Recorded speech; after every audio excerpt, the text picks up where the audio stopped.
BJP के राष्ट्रीय अध्यक्ष जेपी नड्डा जी हमारे साथ हैं, बातचीत करते हैं। विजन डॉक्यूमेंट्स में आज जो आपने जारी किया है उसमें सबसे महत्वपूर्ण और दिल के करीब आपको क्या उसमें लगा? सभी चीज़ें दिल के करीब है हमारे को।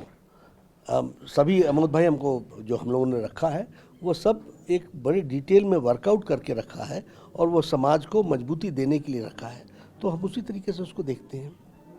इसमें एक जो महत्वपूर्ण पहलू जो मैंने देखा कि आपने एप्पल जो ऑर्चार्ड के फार्मर्स हैं उनके लिए योजना बनाई और उनका जो जीएसटी का मांग था उसको कम किया।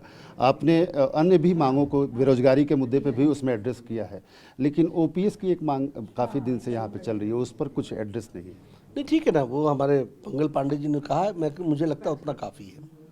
एक जो महत्वपूर्ण चीज़ में हमने देखा है वो ये था कि स्त्रियों के ऊपर ज़्यादा फोकस किया गया और उसको लेकर आपने एलोरमेंट और एम्पावरमेंट की बात कही है, तो ये बड़ा फाइन और बहुत ही पतला इसका डोर है, कैसे उसको आप डिफाइन? नहीं, जो चीज़ किसी को समाज के किसी वर्ग को ताकत देती है वह कार्य होना चाहिए, वो इन्वेस्टमेंट समाज को आगे बढ़ाता है।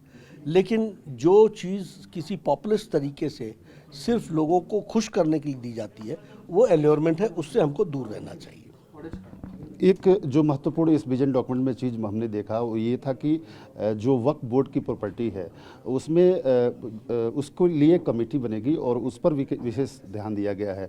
तो और दूसरी बात, कॉमन सिविल कोड को लेकर एक कमेटी बनाई जाएगी। इसकी ज़रूरत हिमाचल में कितनी है? देखिए, दोनों ही चीज़ों की आवश्यकता थी, तभी बनाया गया। लोगों से सजेशन लिए गए, 25,000 सजेशंस आए हैं, बड़ी मात्रा में लोगों ने ये सजेशन रखा, इसलिए इस काम को फिर हम लोगों ने आगे बढ़ाया है। एक आखिरी प्रश्न जो इसका है कि क्या आप मानते हैं कि जो कांग्रेस ने घोषणा पत्र जारी किया है और आपका जो घोषणा पत्र है उसमें कोई अंतर, बहुत अंतर है? बहुत अंतर है।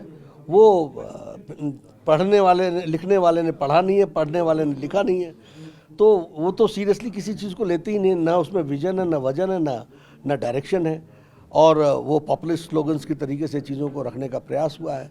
लेकिन जब हम कुछ करते हैं तो वो डिटेल में सोच करके करते हैं, समझ करके करते हैं और ड्यू डिलिजेंस के साथ करते हैं, और इसलिए हमारा जो डॉक्यूमेंट होता है और लोगों का क्रेडिबिलिटी भी हमारे डॉक्यूमेंट की है। लोग जानते हैं कि अगर बीजेपी ने लिखा है तो मोदी जी इसको पूरा करेंगे, जयराम जी उसको पूरा करेंगे, तो ये हमारी क्रेडिबिलिटी है। तो क्या रिवाज बदलेगा? बदल रहा है रिवाज, हर जगह बदला है, यहाँ भी बदलेगा। बहुत बहुत धन्यवाद। तो साफ तौर पे इनका कहना है कि बीजेपी हिमाचल में भी रिवाज बदलने जा रही है। कैमरामैन अशोक के साथ आमोद राय, TV9 शिमला।